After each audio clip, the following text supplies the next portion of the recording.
Nolan Siegel, driver of the Interpol competition LMP2. Nolan, first time back here in a P2 in a couple of years. What's the kind of expectations for this week and next week? I'm excited to be back. It's been, I had 1 year off, 1 year where I missed the race, and definitely felt left out. So very excited to be back, and the team's always really strong, super fast cars. So I think it's an interesting weekend for them. It's the first time they've run 2 cars in IMSA, but I'm excited. The team's excited. I think we've got a really strong lineup. Excited to be back with Georgios, Nick, Cassidy. We got a chance to drive together in Malaysia, and then Cuba as well, who I've known for a long time. So we're gonna have a good time, and I think it'll be strong. And like you say, obviously, it's taken away from IndyCar for the weekend and everything. Are you kind of shifting this as a way to get back in shape for the IndyCar season, or how do you see this race? Yeah, for sure. But the IndyCar off season is so long.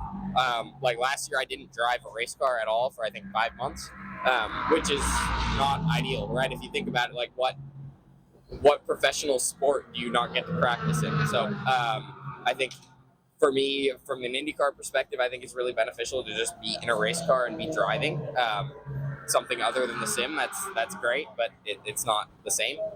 So I'm excited on that front, and I'm excited because I think we have a shot to win the 24, which has been a goal of mine for a while. Obviously, your team's sister car, so much experience. How much are y'all able to lean on each other throughout this weekend and next, between practice and the races? Yeah, a ton. I think we've got 2 strong cars and 2 really strong driver lineups. So I think with all 8 of us together, there's a ton of experience and a ton of just information. With Nick Cassidy and Antonio Felix Acosta as well, they're coming from a different background and very high level as well. So it's interesting to have their perspective, and all good people that work well together. So it's exciting to have both cars and have such strong lineups in both cars. Absolutely. Just right now as a one-off for the Rolex, I believe, could we see you back in the P2 car in IMSA later this year, or is it just going to be in Asia with ALMS later? Yeah, it's with IndyCar, it's really hard to do the whole IMSA calendar.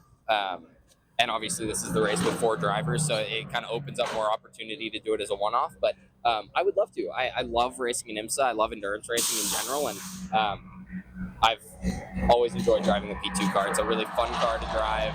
The racing's close, being a single make category, and yeah, I always have a blast in IMSA. So I would love to be here as much as possible. And like you say, I mean, looking on, you're saying you love IMSA racing and endurance racing in general. Is that more of like an option for after IndyCar and after you retire from IndyCar? Yeah, for sure. I think, I would be more than happy to do this full time. I love racing in IndyCar, and that's been my goal for a long time. So to have that opportunity has been incredible. But I have so much fun over here. And I think the more I can do here in IMSA, the better. And whether that's with IndyCar or by itself or whatever it is, like I always like being here and would love to be here more.